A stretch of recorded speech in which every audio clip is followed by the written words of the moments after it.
pangarap ko'y mapanatiling ligtas. Mga tao sa paligid walang kapahamakan.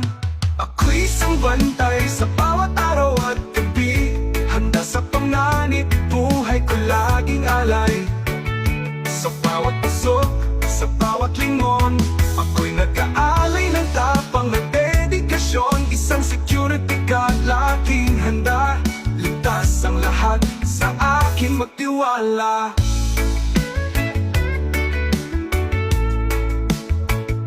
Sa init ng araw, sa lamig ng hangin, ako'y naririto nagmamasid sa dilim. Minsan walang pumapansin, tahimik lang ako.